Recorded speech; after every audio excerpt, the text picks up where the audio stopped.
Welcome back, everyone. Lanny McBride here bringing you some Thursday sports. The NANOOKS women's basketball team is back for their first home game in more than a month.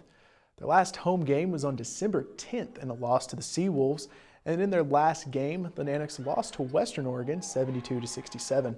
The record is 6-7 with a 2-4 conference record. Tonight they will be playing the Northwest Nazarene Crusaders, and they have a 4-2 conference record. The Crusaders lost their last 2 conference games after starting 4-0. Jordan Wilson continues to put up big numbers for the NANOOKS. She ranks 3rd in the nation in scoring. Kaylee Jold scored her 1,000th point last week and leads the conference in double-doubles this season with 6. After the game with the Crusaders tonight, they will play Central Washington on Saturday. And the NANOOKS are back on the ice tomorrow after having last week off. They'll be in Michigan playing the Ferris State Bulldogs. The last time on the ice, the NANOOKS had a rough weekend. They dropped both games to the Notre Dame Fighting Irish, and they were shut out for the weekend series. The NANOOKS sit in a tie for 7th place in the conference, and the record is 5-9-2-2, giving them 19 points for the year.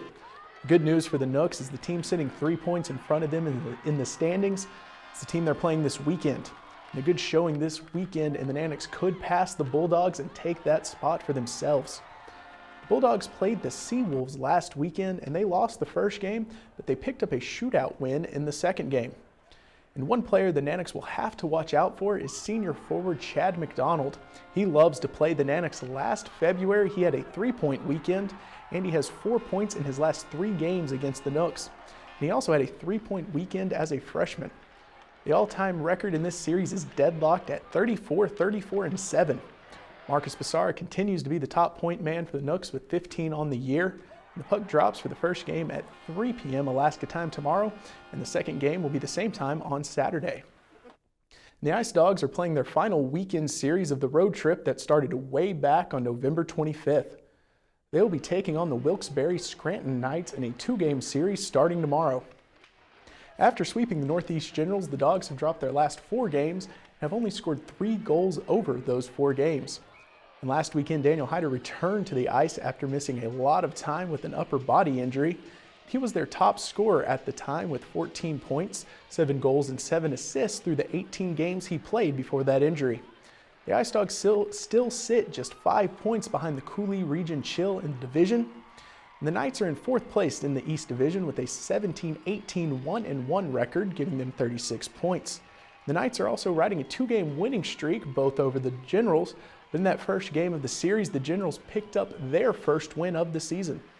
The Ice Dogs have put quite a few people between the pipes this season, but they are now sticking with either Josh Benson or Joshua Sarlo. The first game will start at 3:30 Alaska time tomorrow.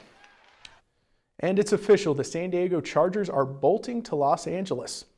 Team owner Dean Spanos released an open letter on the Chargers Twitter page announcing his decision. In the letter, Spanos thanked the city and the fans and went on to say, "Today we turn the page and begin an exciting new era as the Los Angeles Chargers." The move comes after the organization and the city were unable to reach a deal for a new stadium for the team. The Chargers came to San Diego 56 years ago after one season playing in the Memorial Coliseum in LA. And now they will share the Los Angeles Rams' new stadium in Inglewood when it's completed. In all, the Chargers posted a record of 416 wins and 427 losses. They did make it to the Super Bowl in 1995, but fell to Steve Young and the San Francisco 49ers. And when that news broke last night about the move to LA, fans in San Diego were understandably upset, some more than others. Outside of the team's San Diego headquarters, diehard fan Dan Wellington took to social media to take videos of himself hurling eggs at the front entrance of the building. Safe to say he's angry about that announcement. Wellington was gone by the time police showed up to provide extra security at the Chargers facility.